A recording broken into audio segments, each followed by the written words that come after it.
Hey AfterBuzzers, welcome to an all-new Girlfriend's Guide to Divorce after show here at AfterBuzz TV. Tonight we're going to be breaking down Season 4, Episode 3, titled Rule Number 706, Let Them Eat Cupcakes.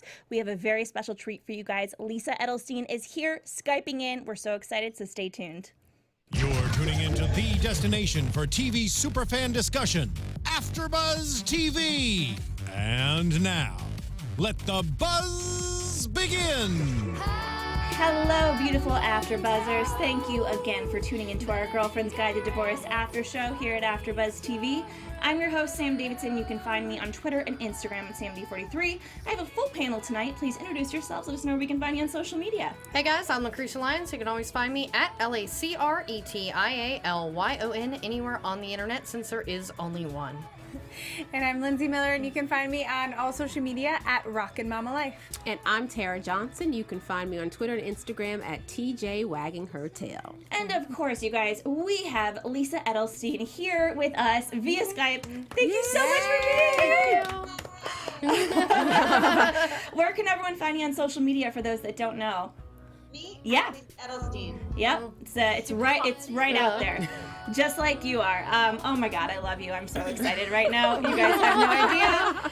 Of course, don't forget to follow AfterBuzz TV at AfterBuzz TV and all social media platforms. Rate, review, subscribe. We love hearing your feedback. We love, love, love talking about this show. So keep on talking to us about it.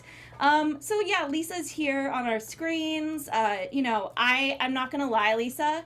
I am so excited. Fangirl. I'm fangirling so hard right now. Literally fell off her chair when you called. I was like, someone's calling me. I was like, I think it's Lisa, and I tripped. I tripped to pick up my cell phone. You fell off your chair. Yeah, it was exciting. Thank you. Well, thank you for being here. You know, we love this show. We love talking about it very much. First off, before we get into the episode, I just want to ask you, Lisa, about how this show started. You know, were you involved from the get-go? Did you know that it was going to be so great and successful from the start, or it was just like, we'll see what happens with this show? I was not involved, but I know Marti Noxon, who created the show. Her brother is best friends with my husband. And actually, Robert and I had just started dating when she started writing this whole concept. It was originally a show that was going to be a half-hour comedy on Showtime, and then that kind of went nowhere, and she got the rights back, and around that time she told me she was working on something that she thought I was right for, and I just put it out of my head because there's a million things people are working on that they think of people for that never happens. You can't think about it. And then about a year later, she talked about it with me again, and I was like, oh, okay. And then 6 months after that, she sent me the script to ask if I would be very serious about being interested in it so she could go after me for it when it got greenlit. I said yes, and then it got greenlit, and they offered it to 10 other people. Shame on them. This business is cruel, let me tell you. I don't know who it was, but I'm sure it was like J-Lo or whatever. Could you imagine? Yeah. And then finally, I got the opportunity to fight for the job, and I got it. And it was a dream job. It's just been an amazing experience. Yeah, I mean, you know, as a woman and just being in love with the genre, I feel like that you are, you know, because you said originally it was supposed to be a 30-minute comedy on Showtime, which is interesting. And right. I feel like Girlfriend's Guide created the hour-long dramedy in a way that's people are following suit. There's not a proper what's the word I'm looking for? Sorry, menopause. No, that genre. Language is gone. There's no specific genre for it. Are you saying? There's no genre in the Emmys. They don't have it. They have drama and comedy. So we compete because we are an hour long. You can't be a comedy if you're an hour long. Huh. Oh, that's funny. You have to either vote for Game of Thrones. Well, that's not fair. Right. That's an unfair match. Yeah, I think that, and I hope that dramedy will eventually be it's a genre in its own for real. Yeah, absolutely. You know, what's interesting is that I think it was close to a year ago we got the news that there would be 3 more seasons, but that it was gonna, you know, kind of be shorter seasons, and I was thrilled at first, and then I was very sad. Yeah. And people were like, oh my God, this is the most successful show ever. They got picked up for 3 more seasons. Like each one's five like, episodes. well, it's not quite the same.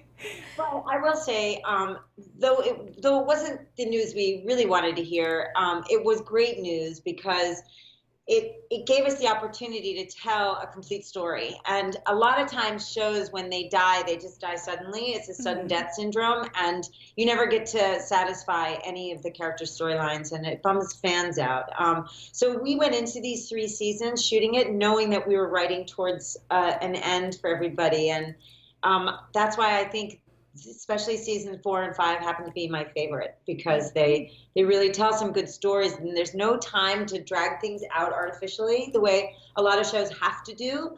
And so it gets to the heart of things, like tonight. I mean, I just love these 2 seasons so much. Yeah, I mean, and you've been very involved behind the scenes. I have. I mean, I became a producer, and I wrote an episode and a half, and I directed an episode in season 5 that I'm very excited about. Amazing. That's fantastic.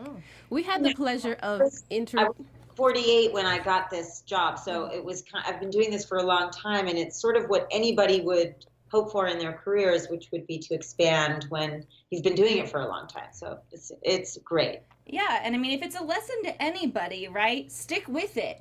Yeah, absolutely. Stick with it, and also take the opportunities that you have. I mean, I could have just lived out this show in the most incredible way as just an actor, but with a boss like Marti, I thought, wait a minute, there's a lot more here that I can experience, and I don't want to miss out, and I'm just going to go for it.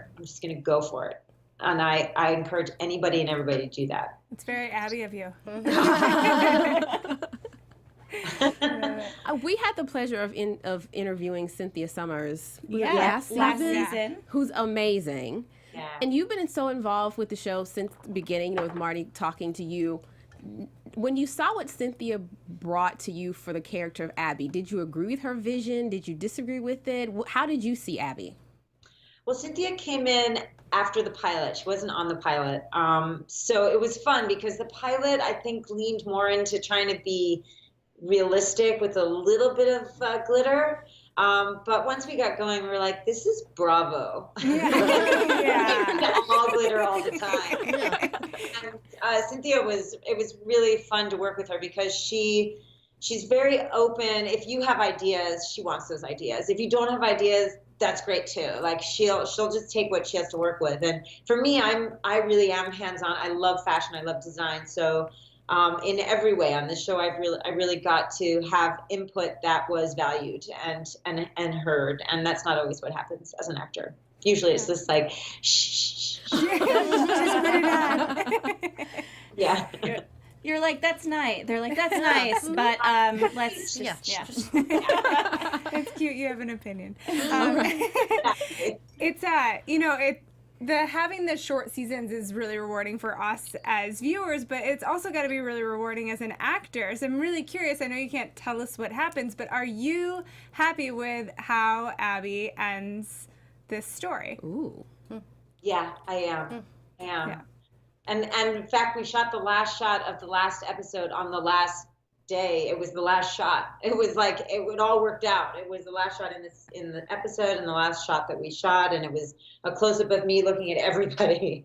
And it was a very moving experience. The other thing is knowing that we were both successful enough to get picked up for so many seasons and coming to an end. People sort of came into last year of shooting with incredible confidence and a great attitude and an awareness that things don't last forever and real appreciation for each other. So that also doesn't happen very, very often. And it was beautiful. It's like your senior year of high school. And yeah, I'm happy about that storyline. Sorry. Oh, good. That's awesome. I mean, it is hard to know. Like I said, at first I was upset, and I'm happy now seeing it play out because I really, truly feel as though the writers know exactly where they're going with this, and every single scene has a purpose. Yeah. And I absolutely love it. What do you think are your similarities with Abby, but also what do you hate about Abby? I feel like that's a trick question. I don't mean it to be. I love you. Should we ask some loved ones?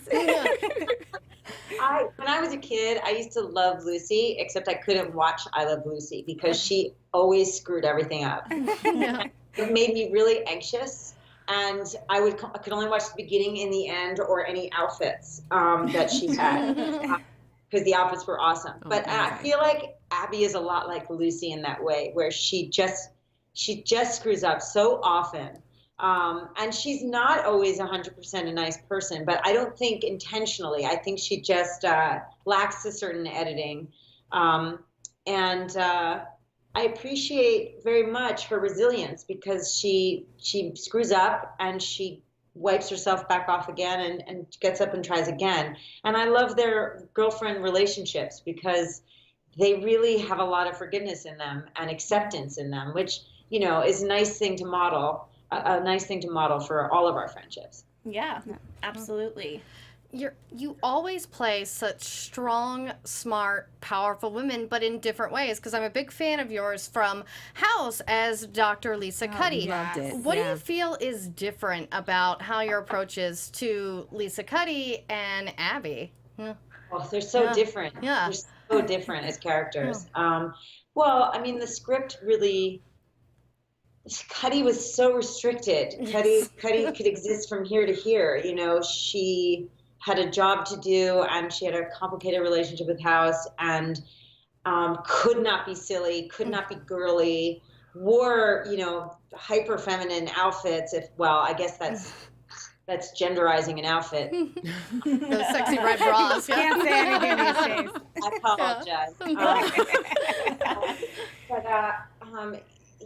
Yeah, even though she was in stilettos, it wasn't like she was letting loose. She was very, very restricted in every way. And Abby is kind of the opposite. Abby is looking for boundaries and kind of tripping her way through life, trying to figure out where they are.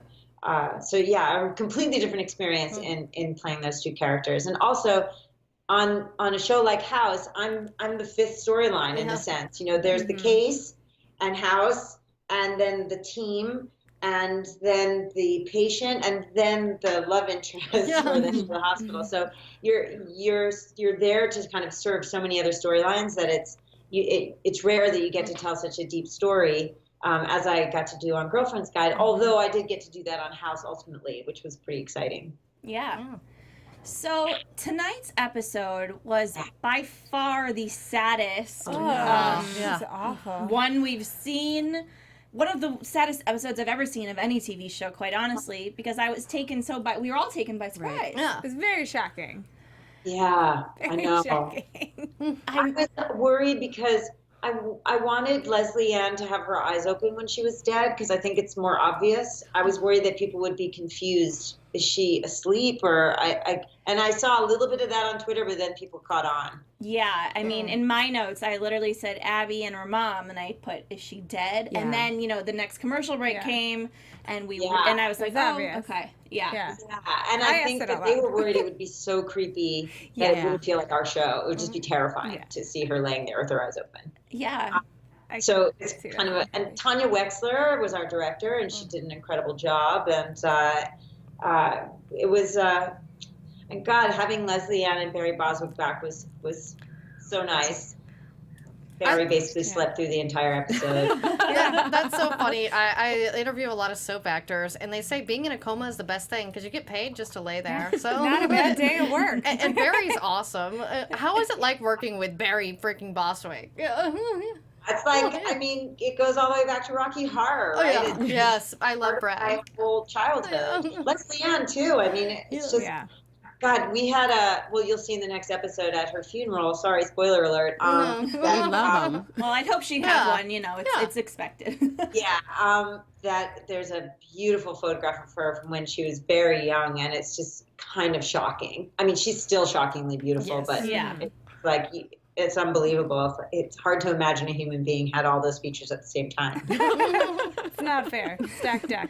You know when there's people that they talk and you're just trying to figure out how all of their facial features work together like that? Yes, I get that. Yeah. Absolutely. Yeah, people look at you like that. Yeah. You're like, oh God. Oh. I know. I mean, they're both so amazing, and it's funny because it's been a while since we've seen your mother. And at first I thought, wait, is that her stepmother? I forget. Nope. Her parents are still married. What a sad and, it's normal, but not as normal. Like, you guys had some real animosity towards each other, and it's just so heartbreaking that she ended up passing away in this episode. I mean, like, how did you Especially after Abby just yelled at her. Yeah. Yeah, I mean, is Abby gonna take that with her? Is she gonna, feel Obviously. blame? It's terrible. It's Abby. Yeah. She's gonna take it with I her. love that answer. This is not the last we're going to hear about this. Exactly. We actually have a question in our live chat here. Meg Cox wants to know, what did you love so much about tonight's super emotional episode with your parents? Yeah. Well, I thought, like a lot of the episodes coming up, I thought had real heart to it this episode, and edge, and it was written so beautifully that it was so easy to do, and even though it was such hard content. And it's just really exciting when that happens, when you feel like everything is true. Yeah. Yeah. I mean, my dad, knock on wood, right now he's still alive, but like we had a moment in the hospital about a couple years back, and I was trying so hard not to cry, but for me, and I'm sure a lot of other people, it's a moment that they block out of their memory probably for the rest of their lives, but it happens and it's real.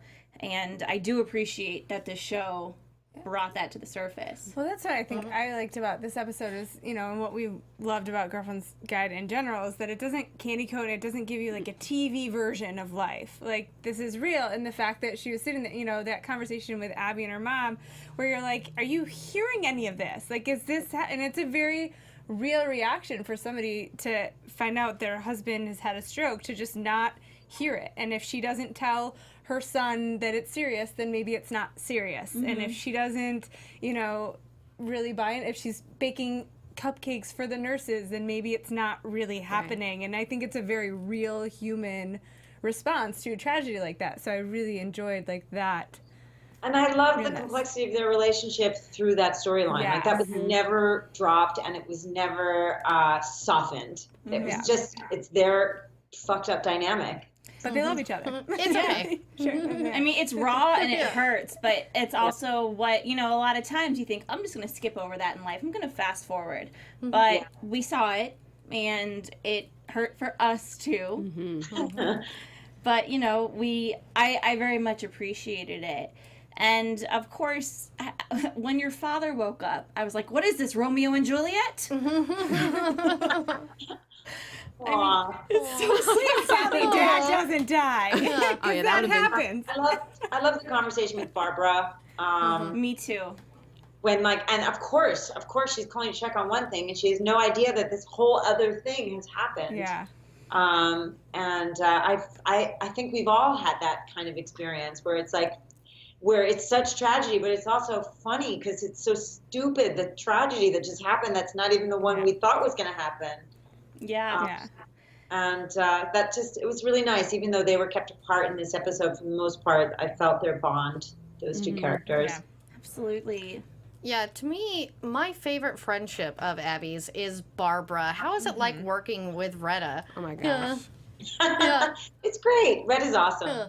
I feel like, Retta came from Parks and Rec. Yes. And so just trying to figure out what our rhythm was when she first got here, and she wasn't on consistently enough to really show us what she had to offer. And then when she became a regular, something just whoop, and all of a sudden we got a powerhouse Barbara. Yeah. And not that she wasn't awesome in the first season that she was with us, but something shifted for her as an actor where it was amazing to watch. And to be able to play off of. So yeah, it's been a lot of fun. She's so beautiful. Oh, Yes. So love it. Yeah, beautiful. she's amazing. And, we have that moment when not Barbara, but the rest of the girls go Yeah. to Abby in the hospital. And it's not close. you know, they make their way to Abby, and that's when I was like, okay, it's coming. I'm crying. I'm gonna cry now. I'm just gonna let it go now that they're here. Yeah. But the friendships are playing. I love that. I love that it's meaningful to you guys. Didn't you kind of want Jake to be there just a little bit? Oh yeah. Just a little bit. There was like a moment. Don't worry, we'll talk about it. Just saying. Part 2 is next week. Okay, there we go. Oh God, if we're gonna get Jake back, I'm just gonna lose it. Yeah, tears. No, but there's a moment, you know. We're heavy Jake supporters around here. We are heavy Jake supporters around here. Jake is really significantly back a lot in season 5. Ooh. As he should be. I love that. Yes. Well, it was funny, the conversation that you had that Abby had with Lily last week, you know, talking about love after she had lost her virginity. And I loved it, but each of us here had a different idea of who you were talking about. So true. Oh, interesting. To me, okay, what was the language I was talking about loving having lost? And she says, you mean dad? I think she was talking about Mike, because she had just left Mike. Yeah. Even though she actually loved Mike. So was Mike also who she was talking to her dad about? What'd you say? Was Mike also who she was talking to her dad about? I don't remember when she was talking when to her. When he was in this episode. episode. She said, I met someone, but it wasn't the right episode. timing. That was Mike. Oh, you Not know, Will. Sorry, Sam. Listen, it's fine. I love Will because in a fictional world, I would find him, and just, I'm like, don't you do this to Will again, Abby. We know this PR person. Will was just like a shtuck. I love him so much. He's the absolute best. You know, I'm so obsessed with him. It's time he starts dating someone his own age, like me. You're not his age. Well, I want to hear what is next for you, Lisa, before we let you go, because we know you've finished shooting the entire show. And what can we hear about that's next for me, if you can tell us? I am producing and directing, and I wrote a short film that I'm going to shoot next month that I'm really excited about. And I am developing a TV show for UCP, who is the same studio that did Girlfriend's Guide. So fantastic. Cool. A book project. I don't know if it's worth saying what it's actually about yet. I don't know when it's okay to start talking about that in the process of development, since I've never really done it before. But it's a pretty cool experience. For me, like in between, after a big job like after House and certainly after this one, there's a lot of jobs that you might get offered that aren't the right next job, and so it takes a while where you have to sort of sit back and let yourself not work and wait for your pitch. Having the opportunity to be more proactive and be a content creator is just a relief, because as a creative person, you kind of need to exercise that all the time, or else you go crazy. So it's been pretty amazing. So did your, writing and directing on Girlfriend's Guide really inspire you to start doing more of that? Yeah, absolutely. Well, I asked to write and to direct on Girlfriend's Guide because I realized it was time. And it probably was time a long time ago, but I didn't have the confidence. And now I feel really, my career is like this. My career has never been like that. And so everywhere that I'm at, wherever, or more like a step like that, it goes up like that, and then you're like on this plateau, and then you go up again. And every time I'm where I'm at, it's because I've gone up every single fucking step. That's one. And so. Oh no. We lost You're her for a frozen. second. I think you're frozen. There we go. Playing at that stage, right? So that's why I really wanted to challenge myself. Yeah, and I think I cannot wait to see the episode that you direct next season that you directed. Yeah. The funny thing is, when you're directing on a television show, especially one that's been going for a while, it's either going to be fine or it's going to be great. It's never going to suck, because no one's going to. Everyone knows what show they're doing, and you also can't really do. you can't sign your name to it in too many ways, because again, it's part of a larger story. But as an experience, it was a phenomenal growing experience, and it was like every OCD part of me got satisfied.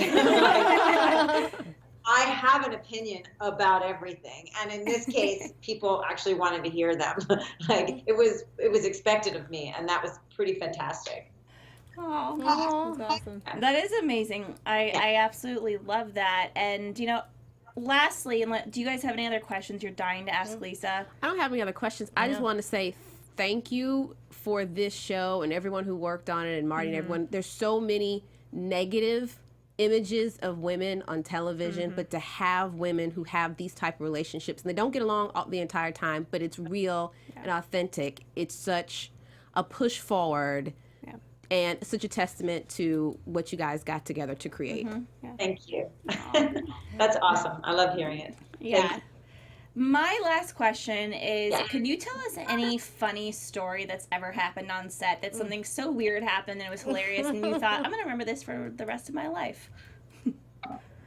Or just like, no, nothing funny ever happens? Or like a really great moment while you were shooting that, I don't have a memory like that. I have a memory where you say something, I'll be like, oh my God, one time, and then I'll tell you something really funny. Okay. But you ask me like that, it's like, it hits a wall. It's like, what's your favorite movie? Down the back. Yeah. Do you think Phoebe's a little irritating sometimes?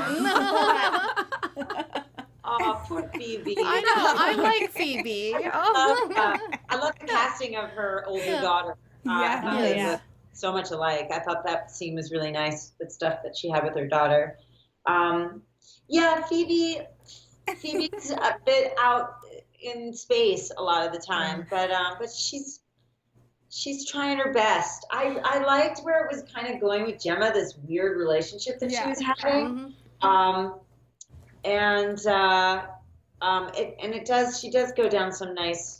She takes a little turn in season 5, which is interesting.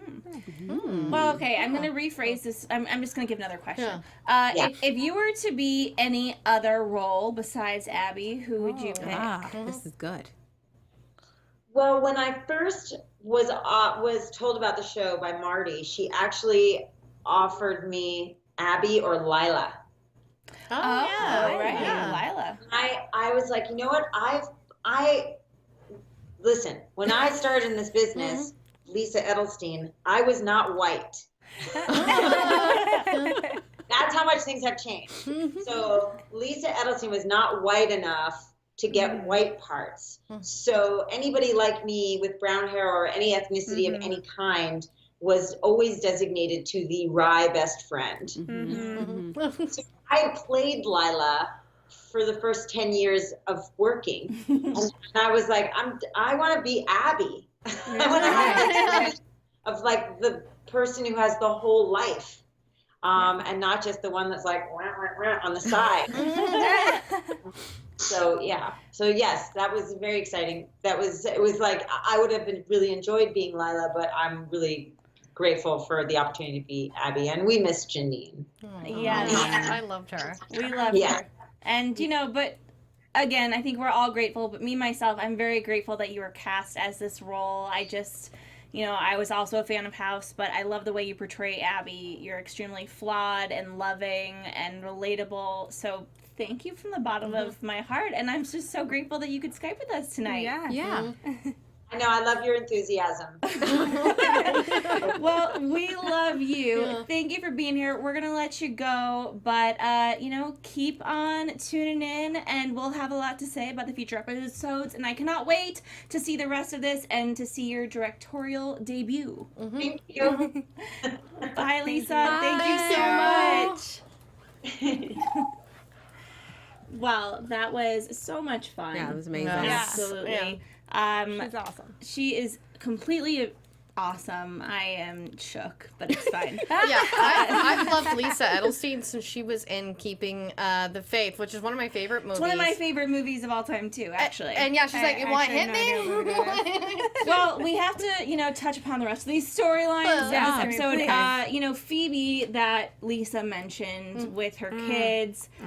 We got our kids' names. Well, we've gotten them before, and every time they say it, I'm like, Anouk? Every time we see Yeah. her kids, we're like, why are they named that? Yeah. The few times we see her Anouk, kids. Anouk Yeah. and Luco. Luca's fine, but it's just also, it's Yeah. Phoebe, and whatever.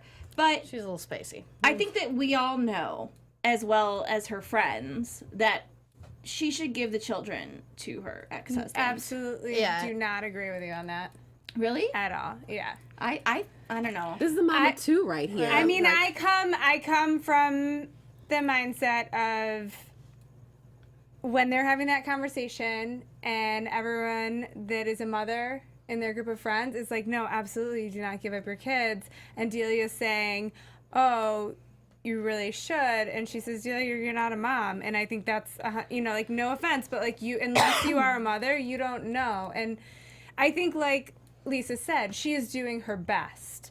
And, I don't think she was until now. She Yeah. was not doing Well, her best. She She really was- wasn't. But I as mean, much as I love Phoebe. Yeah. again, Yeah. it's hard. When you have kids, you have to give up. I mean, the amount of selflessness that happens is unreal.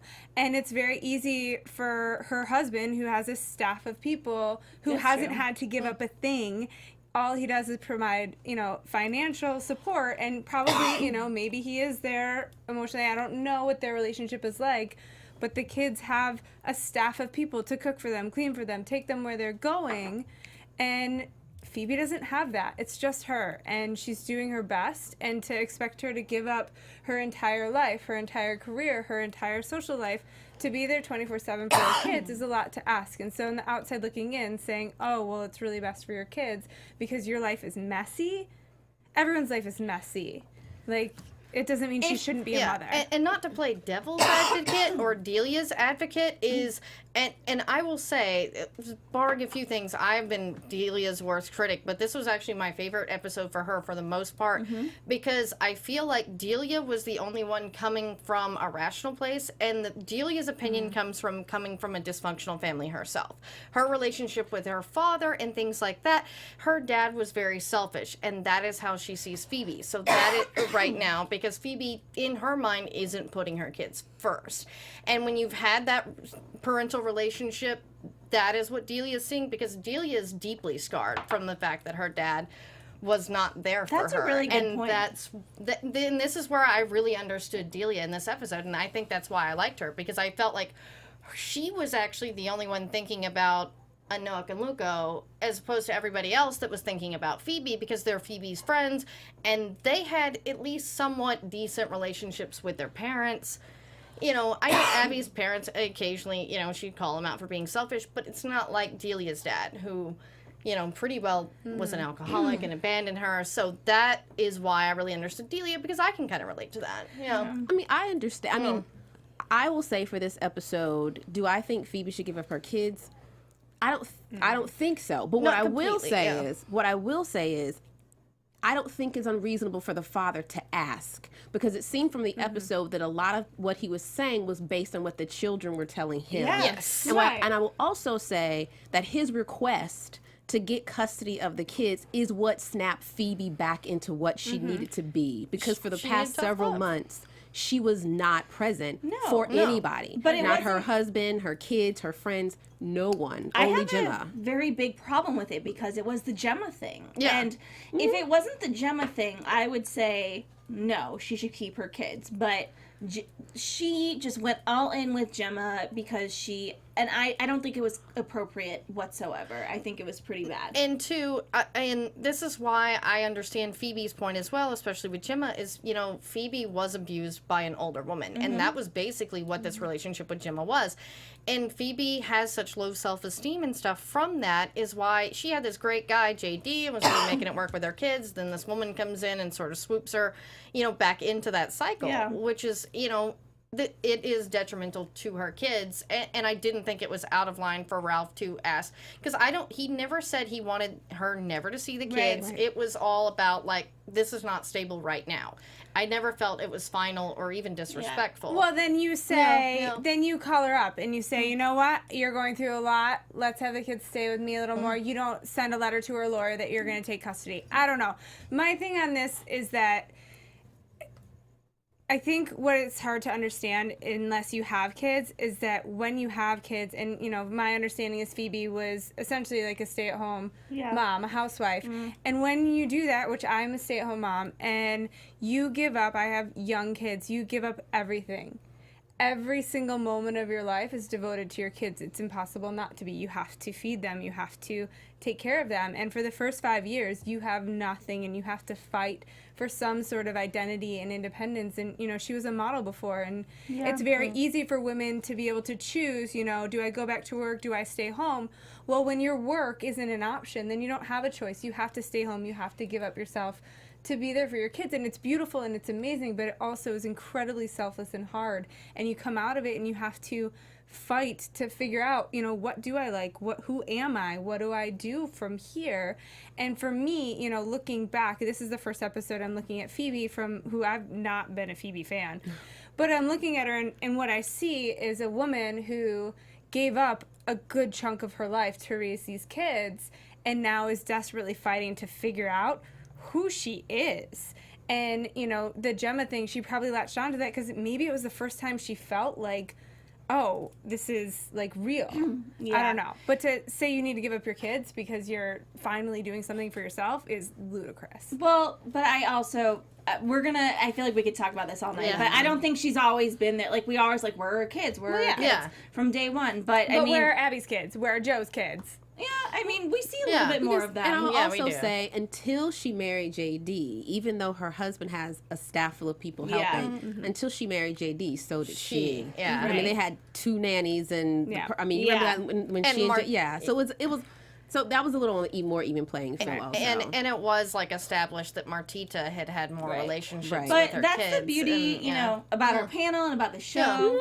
Like, it's amazing. We can just debate this for 10 hours. Yeah, no where's the joke. versus the show? Let's talk about Delia and Albert and Joe. What? Oh my gosh. Lordy. That's the tension You know, of that scene that they had when Phoebe comes in and she comes out, and Joe and Delia are talking. So awkward. And I was like, I literally wrote it before it happened. I was like, they confront each other. This is happening. Yeah. Awkward moment. What'd you guys think? I actually loved that moment because, again, as someone who I loved Phoebe in the seasons before and didn't like Delia, this season it's sort of flipped. And I really like this relationship here that I didn't like that Delia said that this was all about her, but that seems in her character to do so and sort of made it that way. But I feel like Delia is hurt here because Delia had real feelings for Albert too. And still does. Yes. And I felt that her and Joe's first conversation was really good. That it wasn't like, oh, I get you didn't know, like, you know, a little bit, she was a little catty about it, but she was like, oh, you only knew then, okay. Delia's being manipulative. The only person playing games here is Delia. The only person from Yeah. like Yeah, jump. Albert is not. Yeah. Delia, like, she wasn't upfront with Joe, like, from the first conversation She's like, they you had. need 4 days. Right. Yeah. I was like, passive aggressive much? Because that's what's going on. That's kind of what I would do. I mean, I'm not exactly sure how much time has passed, but I'm assuming not very much. And, you know, it was very devastating what happened to her. And I think she puts a lot of blame on Albert. I think that she felt hope that her and Albert might reconnect. Now think that so. he's Yeah, doing and that's what I better. think Yeah. Yeah, and that's kind of why, as much as it irks me that she made it about her, I do feel that she had real feelings for him, and that's why this hurts. And she's trying to be a decent friend. I wouldn't say good, but I would just say that she's like, oh no, he hurt me, he'll hurt you, but I love him. And to her, she doesn't know they like each other. Yeah. Joe and Albert? Delia and Albert. I mean, no. I think Joe and Albert could. I Joe and actually Albert. fully Joe and support them. Albert. What about Hottie Toddy Scotty? Does Yeah, he we come need back? Scotty back. Okay, Does he listen. come back ever? I really think that he does Will? because Will come? I think will come back. He watches the show. Will, are you coming back? Yeah. Listen, I think that he might have said to me in the past, I'll be back in the next couple think he seasons, said so he I'll was. come back on the show. I'm going to hit you up on Instagram. Yeah, regardless of whether you come I back told to you, the I slide into show. his DMs all the time, you know, his DMs on Instagram. I'm like, hey, Will. Hey, hottie, toddy, Scotty. Yeah, it's a thing. Sorry. I'm sorry, Will.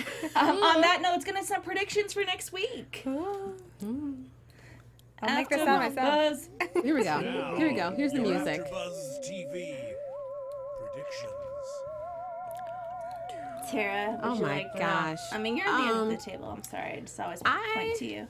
Well, I mean, I can tell you what I want. I definitely want Jake to come back because I feel like in this episode, he was the one piece that was missing. I knew sooner or later Delia and Joe and Phoebe would come to see Abby, whether her mom passed away or not. I knew sooner or later they would show up. But there just still seems to be this incredible bond between Abby and Jake. Yes. That he felt like, honestly, Especially I in felt, crisis, right? like I felt like he was missing. So regardless of what we saw in the previews with Coach coming through the door, which James Leeser, you know, I'm always into I that. love him. I really want to see Jake because even if they're divorced, Abby needs Jake to ground her and help her get through things. It's just the way she is. No matter who else she's dated, Jake has always been that person. Yeah. So I want Jake to come back. And, you know, Delia's going to come out with those feelings sooner or later. There's just no way I think this Joe and Albert thing can go on without her really telling everyone how she feels. And she's still in love with Albert. I mean, Gordon was who Gordon was, and we all loved Gordon. But I always thought Delia really loved Albert. Because you could see even before they started sleeping together that she had at least this a respect for him and he had a respect for Yeah, her. and they So see I each do other get the it, same. yeah. Like, they do get each other. So I don't think somewhere along the line the confrontation has to happen where Delia really lets it be known how she feels. She may not get what she wants, It's not. but it has to be addressed because Right. passive aggressive stuff just it just sooner or later has to come out someplace. And it does suck that Prison Break, I think, is what kept Paul Adelstein out of maybe this scene where he really was needed. Because it's so frustrating because, that was Jake and Abby both are always there for each other with emotional stuff, that's as just what she it was is. with his black baby. Well, and not just being there for each other. You know, I mean, they were married for a long time, so her parents were his in-laws, and there is love and affection for them that he has. So, I mean, that's like a hard thing for him as well. So I think definitely we're going to see Jake in the next episode because it just makes sense. And if this is a real show, which that's why we love it, right. then he should be there. I 'cause Prison Break am filmed in really Vancouver. curious to see what Barbara comes up with for Lady Parts. And she alluded to, like, let's just do something completely different in terms of getting them funding. So I'm actually really curious to see where that goes. So if anybody has ideas, shoot them out. And on how the, Abby interwebs. feels about it once things settle, because that's going to be an interesting conversation. Yeah, because I Agreed. really hope it's not like a Kickstarter. That's what I was afraid of. No, Like, it's kind of gonna thing. be, And I'm like, it's totally no, gonna be I like think a it's weird, going to be like, something better. I hear woman, hear me roar Kickstarter. What do you think, Lacretia, for next week? Oh, I'm glad to see Max. I hope we get to see his husband as well. I love J. August Richards, but he's pretty busy. But yeah, Jake better be in the next episode. Yes. This film's in Vancouver, right? And so did Prison Break. It's not like he couldn't walk over there. Yes. Lisa Vancouver's alluded not that big. that Jake Yeah, we will would be see there. him. She did. Oh, I have one more. I think that Joe is gonna lose it with Delia. Because I think, how could she It's not Joe. be offended It's Joe. that Delia thinks that, like, Albert couldn't possibly legitimately have a thing for her? Yes. That it's got to be like, oh, getting back at Delia. At some point, it's going to come to head, and she's going to be like, why? Like, why couldn't he have a thing for me? Yeah. Not all Well, about you. Yeah, New York I'm is gonna thinking come out. here's my big prediction Okay, go is ahead. Hottie Toddy Scotty has to come back. He does. Yeah. We are, what is this, 3? We have 4 more episodes left for this season. okay. We love you guys, and oh my god, do we love Lisa Edelstein Yes. for She's Skyping amazing. and Life Yes. is Made. Thank y'all so much for tuning in. One more time, where can you find you on social media? TJ Wagging Her Tail is where you can find Tara Johnson. And you can find me, Lindsey Miller, at Rockin' Mama Life.